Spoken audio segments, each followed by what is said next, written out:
Traditionally on this channel, I've been covering books in a different way from the way I've been covering movies and TV shows. With movies and TV shows, I usually consider it a given that the audience is already familiar with the spoilers, or they just don't care very much. But with books being less of a mainstream media, I consider it the default that they might not have read the book yet. So I either have a spoiler-free section or I do a completely spoiler-free video when I'm talking about a book that I recommend.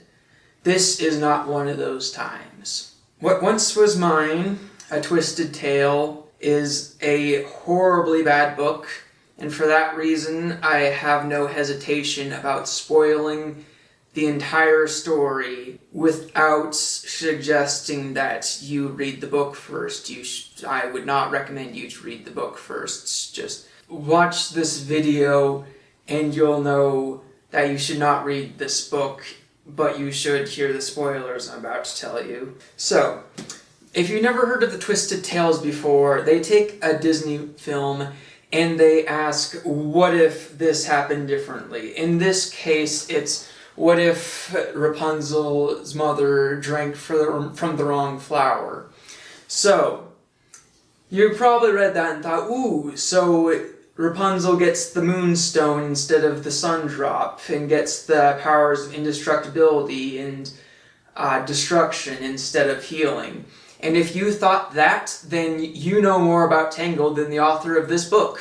Get this, she drinks the flower that contained the moon drop, which is not actually a thing in Tangled canon. There is a moonstone, there is no moon drop. Let me reenact for you what was going on in my head when I opened this book.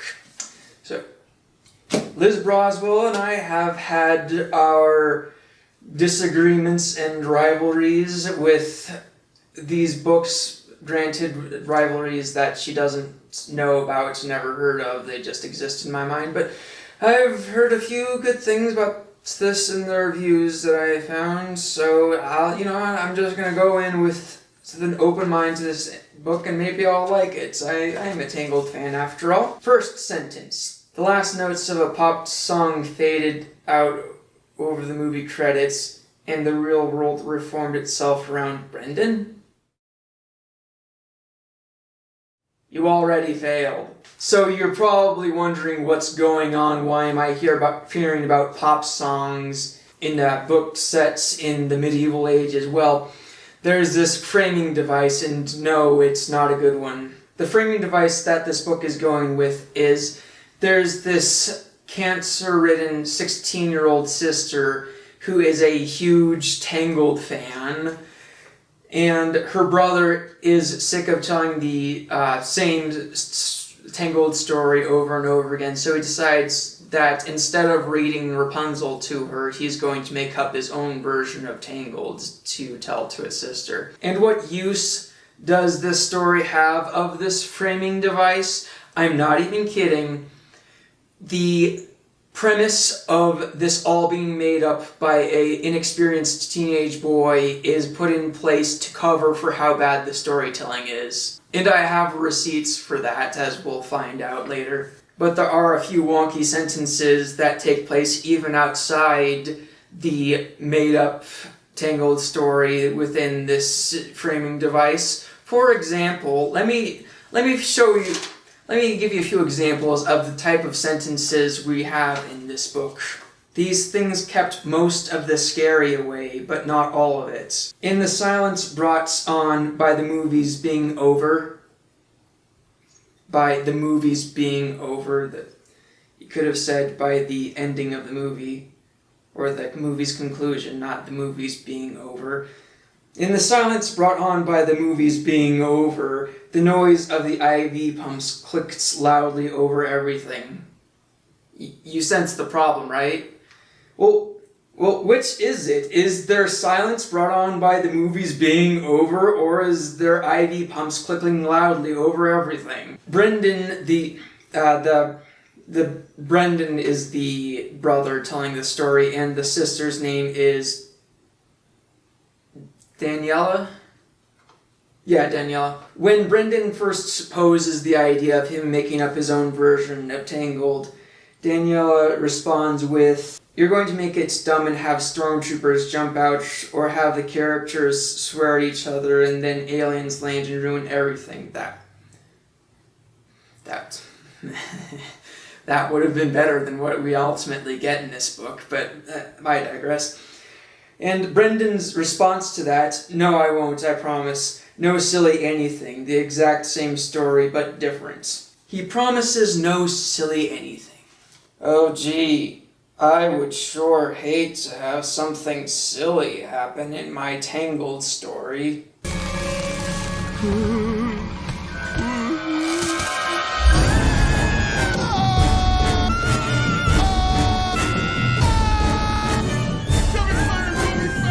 So basically he sets up that they looked for the Sundrop flower and they instead found the Moondrop flower, which a Tangled fan would of course know that he meant to say the Moonstone flower or the Moonstone. So what is by the way, Daniela is supposedly a huge Tangled fan, right? She even crossed the third viewing of Tangled off of her bucket list as she was sitting in the hospital with cancer. I'm assuming she means third viewing since she got to the hospital, because only 3 times? What are you, casual? So, what does this huge Tangled fan have to say when confronted with the idea of the Moondrop flower? What does the Moondrop flower do that's different? Danielle asks, trying not to sound eager. Does she not already know what the powers of the Moonstone are? It sounds like this huge, massive Tangled fan whose third viewing of Tangled was on her bucket list as she was in the hospital for cancer has not seen Tangled the series. It also sounds like this author who wrote this book has not seen Tangled the series. I'm pretty sure that the author of this book, Liz Broswell, either hasn't seen Tangled the series or she watched a bit of it and didn't have taste enough to realize how much better it was than her books. Or maybe she did realize that it was so much better than her books and she wanted to ignore it to not draw attention to the superior storytelling. There are characters from Tangled the series that could have and should have been in this story. For example, Cassandra is not in this book, and I'm spoiling everything in this book, but I'm not going to spoil Tangled the series in this video, but real Tangled fans would know this. Well, I'm going to say things in vague terms that Tangled fans will know exactly what I'm talking about. This is the Tangled timeline. This is the movie, and this is the series. And this line represents what once was mine. So, again, without spoiling anything, Tangled the series takes place after the movie, but there is a flashback in Tangled the series that, without spoiling anything, explains why Cassandra was not in the movie. But the book takes place in an alternate timeline where that flashback never would have happened. So Cassandra should have been very prominent in this book. And I refuse to buy that this huge, massive Tangled fan doesn't know who Cassandra is. You know, Cassandra, like the third most prominent character in Tangled the series. Half the fandom ships her with Rapunzel, even though she's in love with friend motherfucking Ryder. You ever heard of Cassandra? So, Rapunzel is living as a baby, she's living at the castle with her parents, and there's these maidens trying to get her dressed and cleaned up, and she's screaming and wailing and trying to fight back and kicking as a baby, so that's why she's acting like that. And the queen is watching all this, and here's what she thinks of that. Queen Ariana looked on with a smile, secretly rejoicing at the feisty screams and surprisingly strong kicks from her daughter. Fury meant life, which wasn't always guaranteed in the youngest.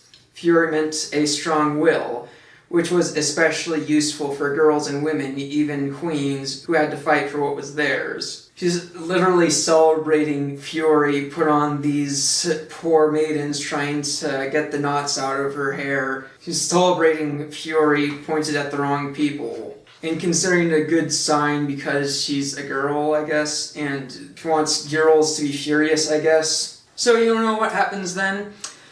One of the maidens touches her hair, and when she screams loud enough, that maiden dies from being killed by magical hair.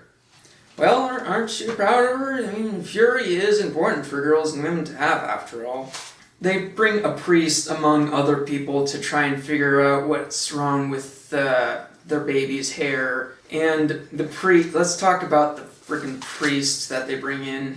The priest says, "This is what comes from relying on magic plants and witchery to save you and not the word of God." I mean, he's not really wrong, but apparently King Frederick had to squeeze Ariana's shoulder to keep her from lunging at him. The priest scoffs at scientific solutions.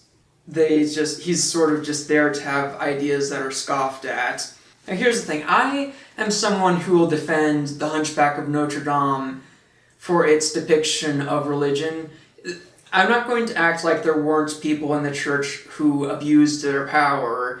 The Hunchback of Notre Dame doesn't exclusively show religious organization as evil, obviously. The priests in that film convinces Judge Claude Frollo not to kill Quasimodo. He hides the protagonists in safety in sanctuary.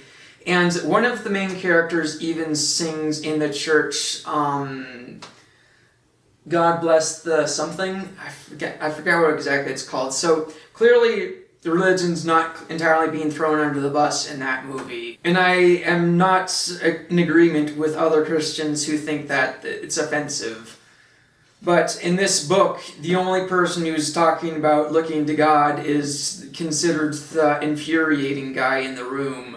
Nana Bess looked at the baby wistfully. Think of it, though. A princess who lived with such powers. A queen. She'd be a right powerful ruler, wouldn't she?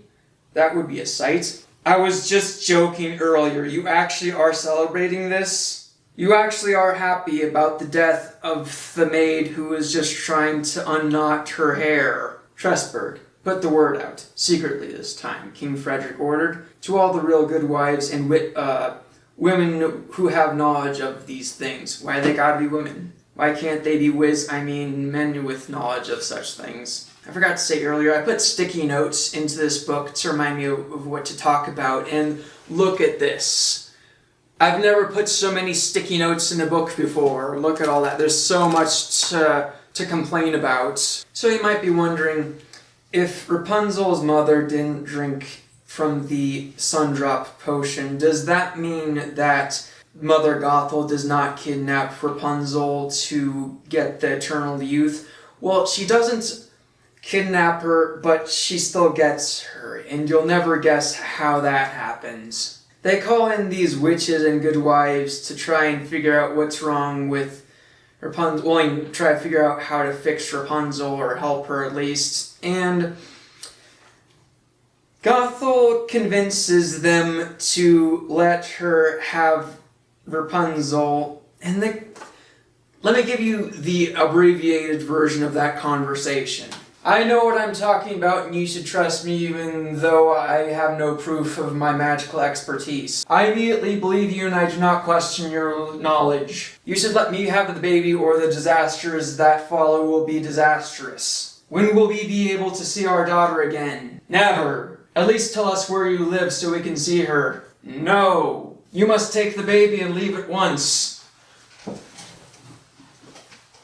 And that is the story of how Mother Gothel gets Rapunzel in this timeline. This is a huge missed opportunity that they have this alternate timeline set up and she still gets locked up with Mother Gothel. They could have done something with a much different timeline where Rapunzel actually was raised in the castle, and that would have led to a much different series of circumstances for her to meet Eugene. Imagine if Eugene was the thief who was trying to steal the crown and Rapunzel was there to stop him and confront him. And you have to have this huge question finally answered of would Rapunzel and Eugene have fallen in love if she was never raised by Gothel. But that's just all too good for this book. You remember how I said that this premise of an inexperienced teenage boy making up the story on the spot covers, or is supposed to cover, for how bad the storytelling is? Listen to this. Daniela said, "The queen knows who has her baby and might even know where. You can't tell me she doesn't want to at least check up on her own child." Okay, that's a good point, Brendan admitted. And then Daniela comes back with, "Your male gaze is affecting the story," Daniela said with a smirk. "The great patriarch here only cares about the plot, the driving element of the story, and doesn't understand events affecting those who aren't the central hero with 1,000 faces." The male gaze is affecting the story, you say? She's trying to tell me that the queen should be more upset and that Brendan's problem is the male gaze, so he doesn't understand that the queen should be upset? Well, I think that Daniela is the one with the problem since she doesn't think that the king is also upset about his daughter being taken away. And get this, in the next chapter, the queen goes off to visit her baby, but not the king. And I'm supposed to believe that the male gaze is the problem here? So what Liz Broswell is doing is she's written a horrible book and is trying to get away with it by blaming it on men. So if Gothel already has the Sundrop flower still, and Rapunzel doesn't have it, why exactly does she want Rapunzel? Well, her plan is to sell her off to the lords and ladies in an auction as a either bride or servant, and she's playing up the superpowers as a selling point. I guess that works well enough. So for a while, the book finally spends some time with Rapunzel, and it's less painful than the first few chapters, I guess. I was worried that Rapunzel would just be an unlikable jerk like Liz Broswell's version of Ariel, for example. There's something she does later that I don't like, but for the most part, she's not too annoying. So Rapunzel escapes the tower in search of Eugene. That's rearranged a bit so she doesn't actually speak with Eugene until after she gets out of the tower. So she goes to the Snuggly Duckling and she meets Gina, who is a character made up specifically for this book. And you might be wondering, why is Gina here? Well, I guess Liz Broswell wanted a female character who's good at fighting. If she wanted that, she could have put in Cassandra, but I guess that would have required her to be a Tangled fan and know what she's talking about. You know, not all of the Twisted Tales are written by Liz Broswell. They went out of their way to find an Asian author to write the Mulan book, Reflection, and they went out of their way to find a black author to write Almost There, which was about Tiana. So why could they not go out of their way to find an author who's a Tangled fan to write a Rapunzel book? When I said that there was one thing that Rapunzel did that was not so nice, I was forgetting something else she does. Her treatment of Gina. So Rapunzel wants to find Eugene because she thinks that only Eugene can guide her to the lanterns without anyone touching her, which is overkill. And Gina is this person who hasn't gotten an official contract yet, so she's excited to do her first job, but Rapunzel just wants Gina to lead her to Eugene. And she's trying to find Eugene for a task that he is ridiculously overqualified for, and sounds like something that Gina could pull off. Rapunzel tries to explain that she had more faith in Eugene's abilities since he's the one with the grand reputation, which she hasn't heard that much about because she's been locked in her tower. It's just another way of her saying she didn't have faith in Gina for this simple task that's really not that hard. In her way of paying Gina, it gets negotiated to her getting the share of the profits from the crown that Eugene stole.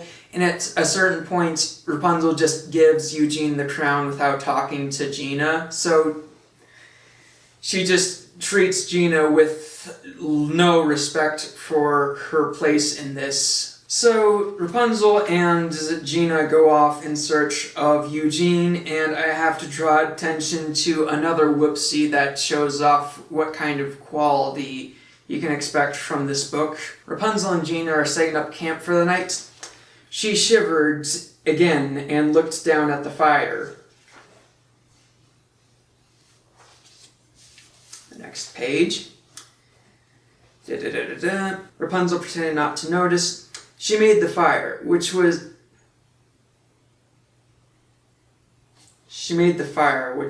have been fun if she hadn't been so tired. Wait.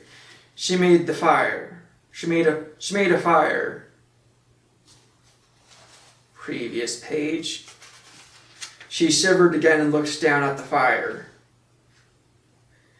She looked down at the fire, and then she made the fire. Must be because of male gaze.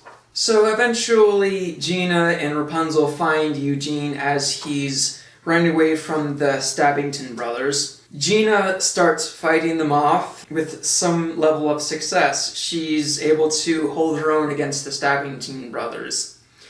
I thought that this was her first contract and she's super inexperienced and she has no reputation because no one ever gave her the chance to hone her skills and sharpen them. So credit where credit is due. It's nice that when Flynn hears about Rapunzel's upbringing, he feels sorry for her and he empathizes with her maybe a bit more than he initially did in the movie.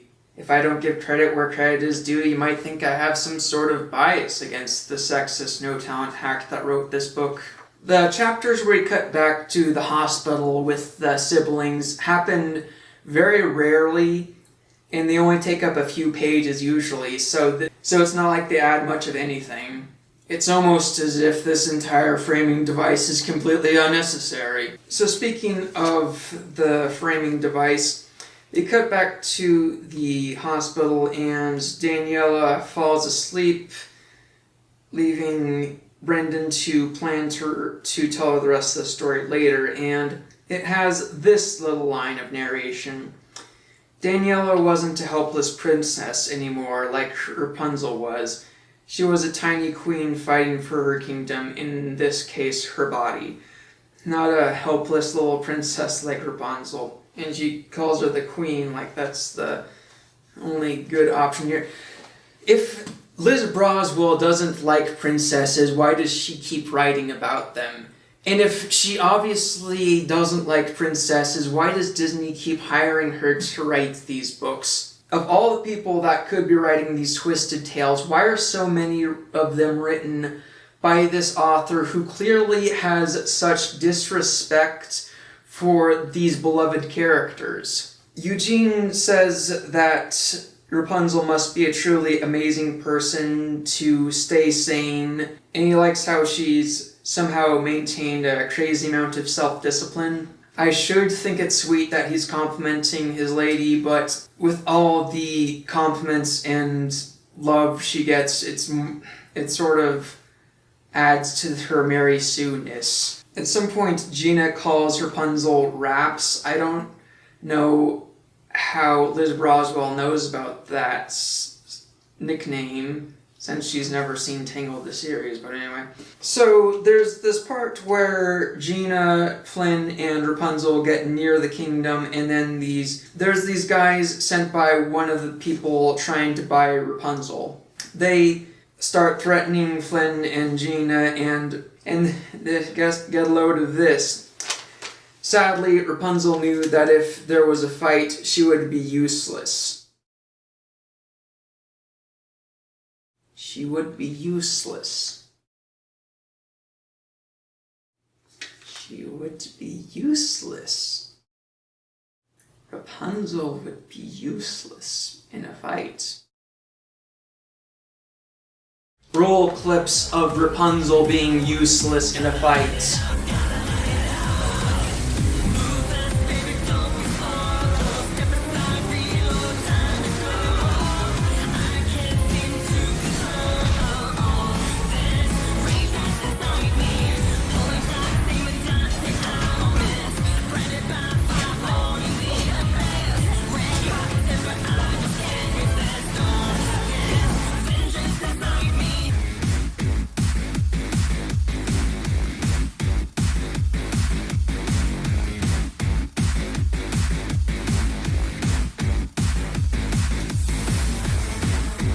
If you want to defend the idea of Rapunzel being useless in a fight, you could say one of two things. You could say, one, Rapunzel is inexperienced in this book since she's just got out of the tower. For that, I defer you to these clips. We have to find Raps. She lost her memory. She thinks she never left the tower. We'll cover more ground if we split up.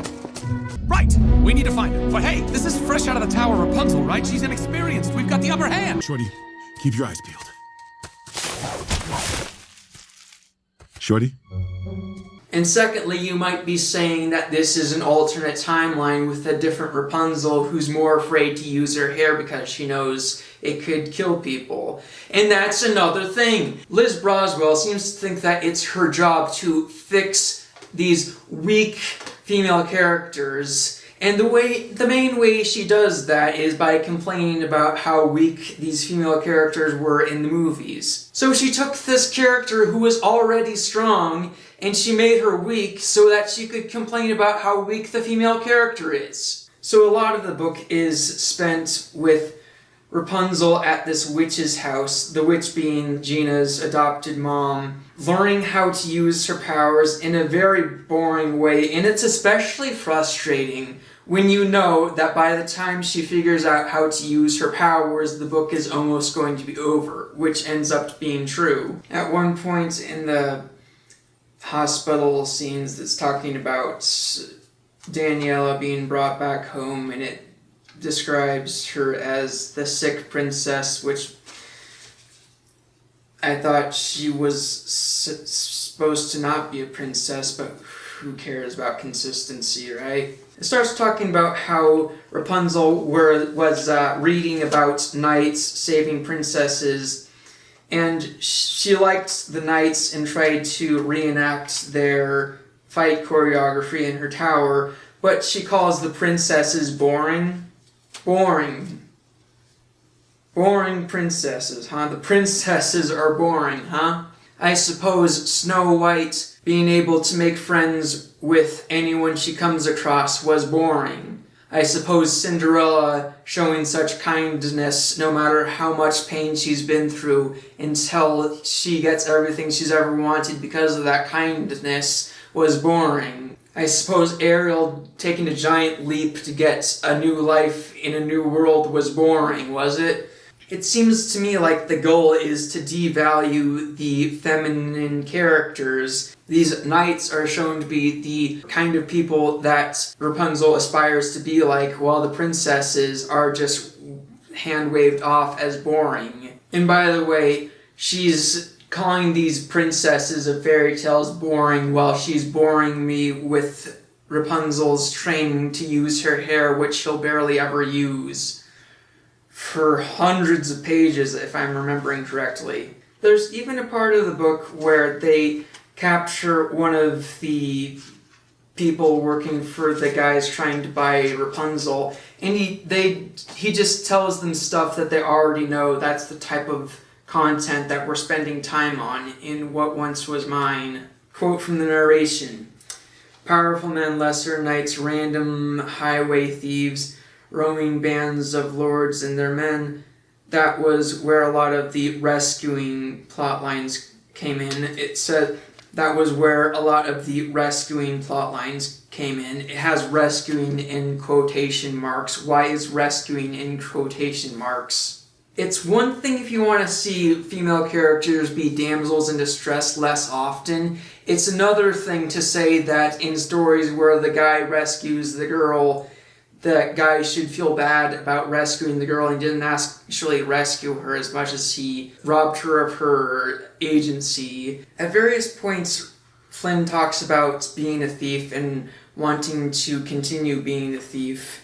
And Rapunzel doesn't judge him about any of that. You can tell me that, well, she didn't give him a hard time about his thieving habits in the movie very much. Well, honestly, listen. I love Tangled, but that being said, it was dumb when Rapunzel didn't call him out for his thievery in the movie, and it's dumb here too. I don't even remember Eugene showing any signs that he feels bad about being a thief in this book. Get a load of this. There's this chapter taking place in the hospital, and there's this nurse named Eric. Just listen to this. This was Eric. He liked blackberry jelly donuts. His boyfriend was in finance. He had a pet clawed frog that ate fish, and he always brought 2 autoclaved blankets for Daniela. Apparently, the book just thought that you must hear these random fun facts about Eric, a character who's never shown up before and will disappear on the very next page, never to be seen again. Seriously, the very next page. Now that's a good brother, Eric said with a smile. I'll leave you to it. After he was gone, the machine began to... and he's gone. That transparently was only there so the book could meet its quota of having one gay character. Why not Gina? Or even confirm it with Cassandra? Oh wait, that was too much to ask. And why do I keep bringing up Cassandra as the character that should have been in this book? Where's Varian? Where's Lance? I would much rather see them two, even more so than Cassandra in this book. Why is Varian not included? Freaking fan favorite, ever heard of him? Of course you haven't. You're only the person who is entrusted with writing a Tangled book. Why would you know about Tangled characters? If you ever wanted to read a Disney book with gay side characters, you could read Prince of Song and Sea. It's The Little Mermaid from Eric's perspective, and they actually have a lesbian couple in that book. So it's not just them showing up, declaring themselves gay, and then vanishing into the ether. So Brendan says to his sister, you know, you're awfully eager to hear the next parts of the story considering how you're constantly criticizing it. Is he talking to me? Well, I hate Liz Broswell's writing and I own 6 of her books, so if she's talking to real people, I would be the type of real person she's talking to. So since Liz Broswell posed that question to me, I shall answer that question. Why am I reading these books, even though I hate them? Well, let me tell you why. It's because they're Disney books that take a Disney movie and present an alternate timeline with these characters I love. So of course I'm going to read it and hope for better and be extremely frustrated when this nincompoop continues to put out sexist, poorly written crap instead of highly well-written content. And I criticize to demand better, like the Prince of Song and Sea. All you Disney fans within the sound of my voice, don't support this or support this. Unless you're going to make a video making fun of this book, you should not buy it. Buy The Prince of Song and Sea to support quality book content from Disney. I know it's harsh to say that someone is sexist, but when you have lines like this, not a single other person, not a single other man, the word man is italicized, not a single other person, not a single man put those facts together. When you have lines like that, how can you blame me for thinking that the author of this book might be sexist?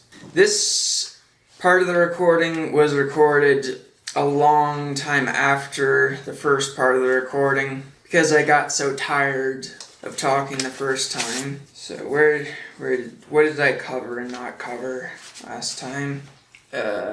A lot of the book is taken up with Rapunzel at the witch's house, learning about her powers, which is super frustrating because it's boring. And you know that we're not going to see her use much of her powers by the time she's done figuring them out.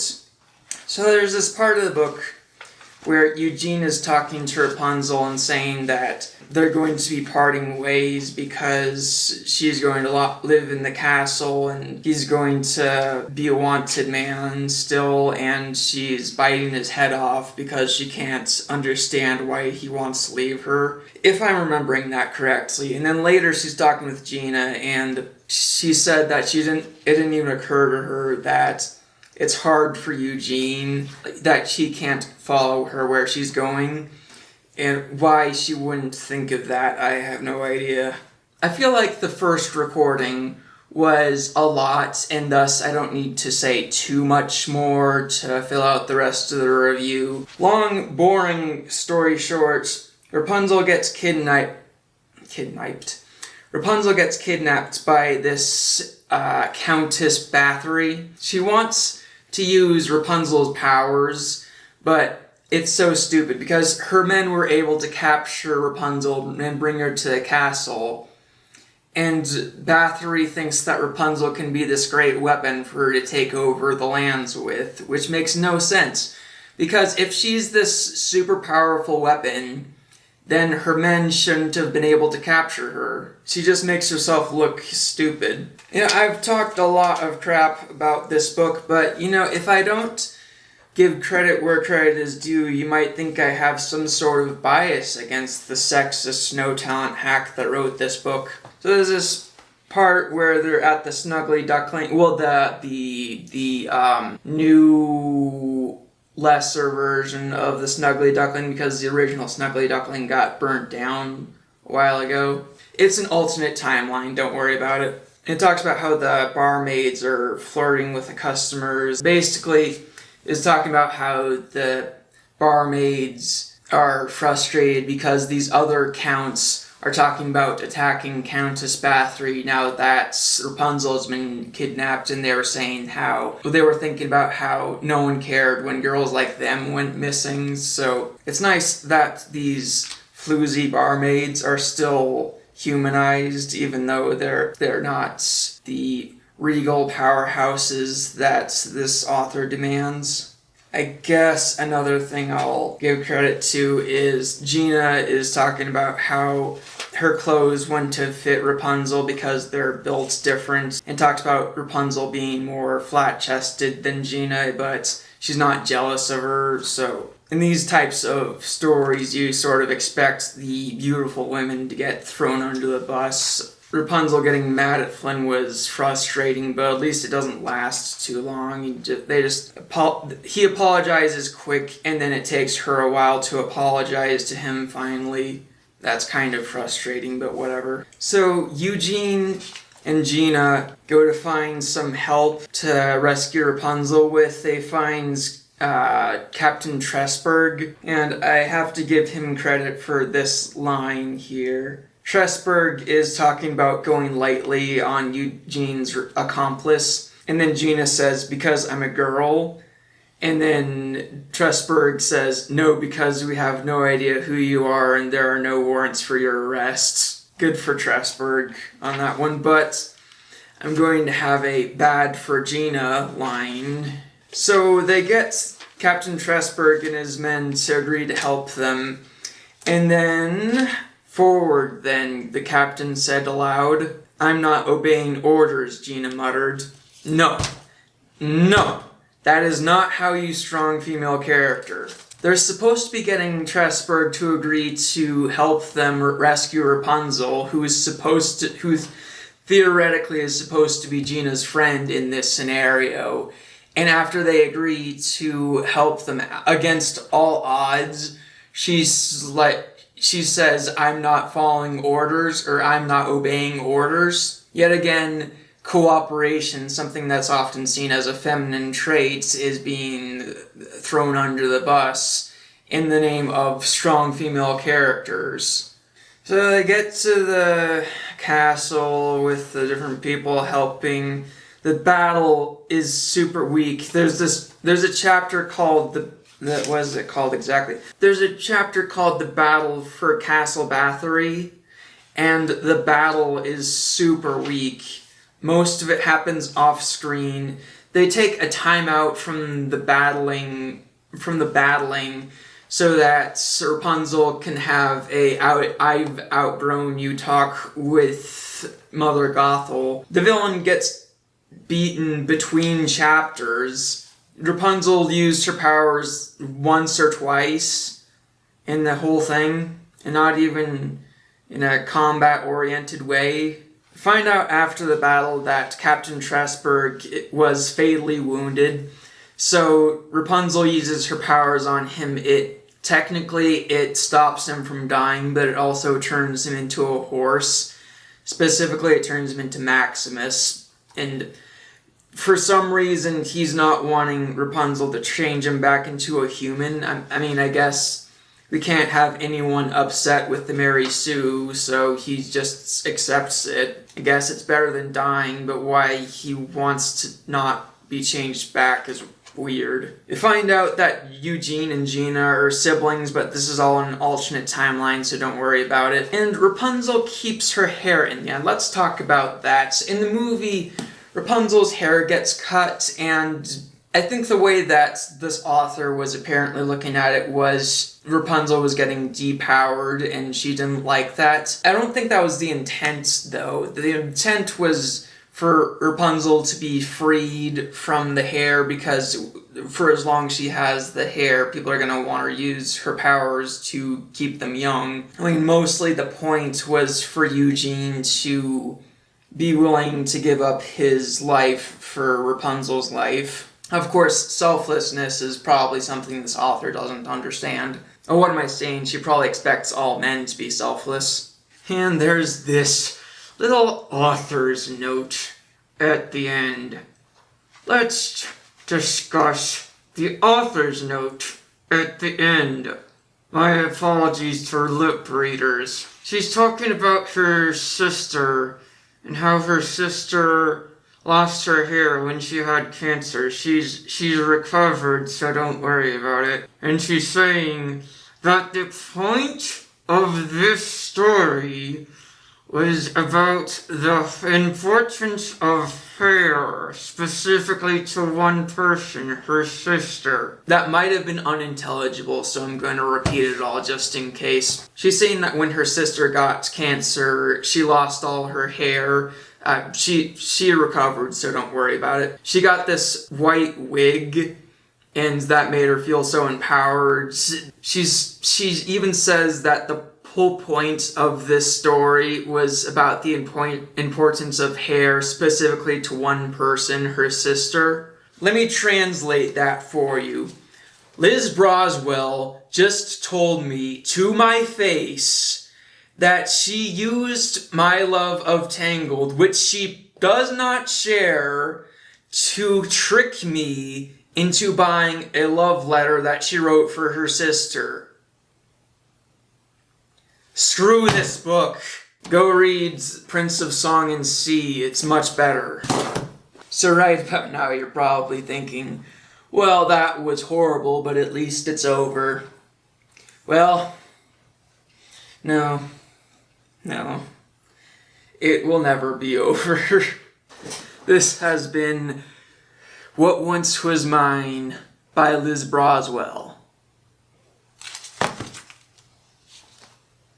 Unbirthday by Liz Broswell. A Whole New World by Liz Broswell. Once Upon a Dream by Liz Broswell. Don't worry about that. As Old as Time by Liz Broswell. Part of Your World by Liz Broswell. It will never end. It will never end.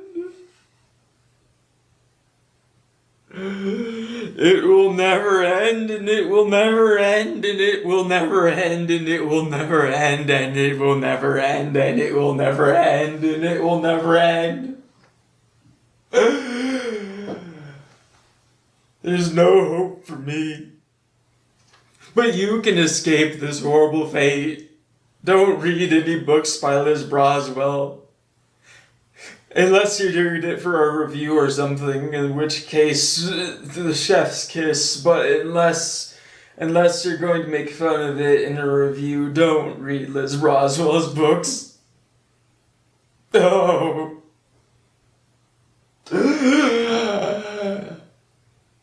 So remember to like, comment, subscribe, ring the bell, and not read any books by Liz Broswell unless it's for a review.